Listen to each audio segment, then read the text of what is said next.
Hey friends, welcome to the Brandy podcast. I'm your host, Brandy, and in this podcast, we're going to talk through all things real estate, wealth building, and investing.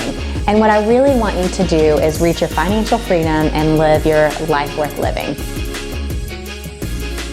Welcome back to the Brandy podcast. Today, we're going to talk about something that stings. You finally found the house you love.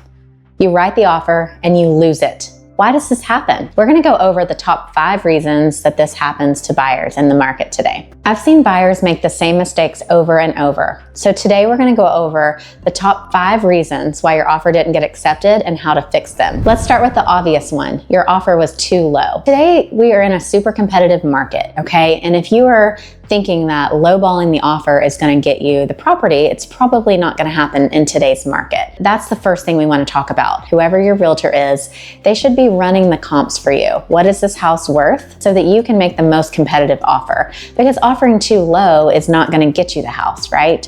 And if multiple people are throwing in their offers and there's a time deadline and you've gone in 20,000 under, not going to get the house, right?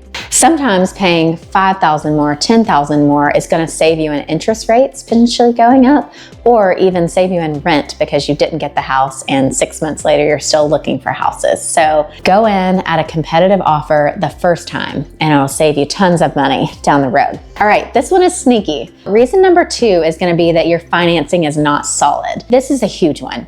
You want to partner with an amazing lender that has completely pre-approved you. You've already gone in, filled out the whole application. You know that you're pre-approved. If a seller is looking at multiple offers and they're looking at this person as conventional loan and they are pre-approved, they already have the letter, they're putting a good amount down, you're going to look way more secure and solid than offer number 2, offer number 3 that is minimum down, doesn't have a pre-approval letter, is potentially have a different type of loan, right? So you want to really have solid financing. That is reason number 2 that offers fall through. All right, so this is a bonus point. If your lender is really good at communication, a lot of times the lender making a phone call to the listing agent is huge. So that listing agent feels really comfortable that you have a solid lender backing you up with that pre-approval letter. So that's a bonus. Okay, so reason number 3, you have too many contingencies in this offer. You might be thinking, what is a contingency? Well, having to have financing is a contingency. Wanting to do a home inspection is a contingency. Needing an appraisal, which if you're getting a loan, most likely you need an appraisal. Yet, there are certain things that you can do to remove these contingencies and make your offer more appealing. Dropping the appraisal contingency. If you've done your research or your realtor's done their research and you know that the house is worth it, then dropping an appraisal contingency might be huge. That might give you that one leg up to offer number 2, offer number 3. So for instance, you drop the appraisal contingency and you're willing to pay the difference if it appraises low, right? Let's say it appraises $5,000 under what your offer prices, you're willing to pay the difference, well, that might just move you up. Now, financing, not everyone can just drop that contingency, right? We can't all come in as cash, we wish. But so financing is a contingency, a lot of times we cannot drop. The home inspection, however, has multiple layers in it. And so if you have a home inspection contingency, that's fine. Most people want to know that the house is not going to fall down, not going to have, foundation issues, electrical issues, things like that. Yet, you can click a little box on the contract that basically states that you're not going to ask for any repairs. So that can then bump you up. If you have multiple offers, they all have home inspection contingencies, yet you and your realtor have checked that box that you're not going to ask for repairs, that's going to be huge for the seller. Lots of different options you can do, but too many contingencies can definitely throw your offer out of the mix. All right, guys, reason number 4 is poor timing and communication. This one is huge. In any industry, timing and communication is huge, right? You want your realtor to communicate with you quickly and timely. You want your realtor to communicate with the other agent, the list agent. Everybody needs to be in communication. So if you are not being communicated with throughout the process, then you know this offer is probably not going to go through.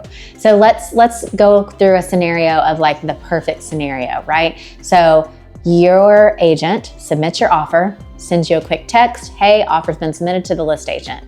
We have a response time of 24 hours, okay? You know the timeline, you know you're gonna wait 24 hours to hear. Your agent texts the list agent or calls them, hey, did you receive our offer? making sure that the list agent receives the offer, right? The lender, hey, we've submitted an offer. We should let you know in 24 hours. So all parties are engaged and know the plan. That is good communication and good timing, as long as this is done in a timely manner. Let's go a layer deeper. So let's say that in the MLS that your offer or the list agent states all offers received by 4 p.m. Is your agent on top of all the deadlines? Have they sent everything? Have they sent pre-approvals? Have they sent all of that? So knowing all the details and are they meeting the timing deadlines is another huge part. Timing and communication, they've got to be there. And that is our reason number 4. All right, guys.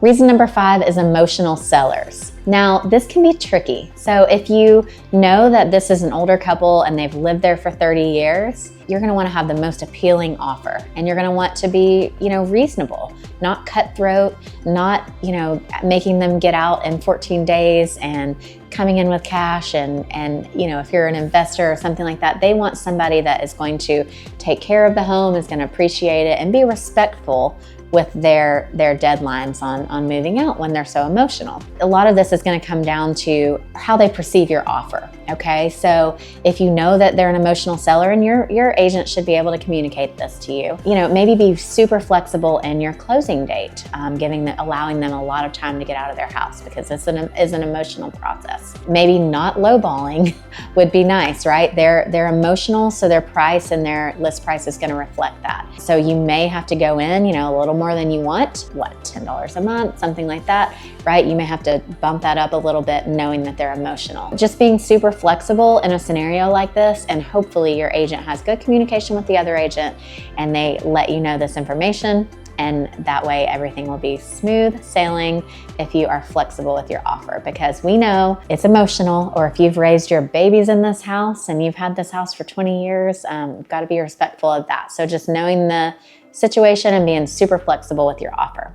All right, guys, so to recap the 5 different reasons: we offered too low, your financing wasn't solid, too many contingencies, communication was bad, and the seller's emotional. Maybe you were not in tune with what the seller's priorities are. So these are the 5 reasons that your offer could not get accepted, and it's super frustrating if you are the buyer and this is your story right now. So what I want to tell you is, it's not always about the highest number. It's about the cleanest, most confident offer. Hopefully, these points helped you today put together a winning strategy. Thanks so much for spending time with me today. If you want to know more about investing, wealth building, or real estate in general, head on over to brandyleiden.com and you can book a consult with me today. Don't forget to like and subscribe if you want to hear more episodes like this one. See you next time.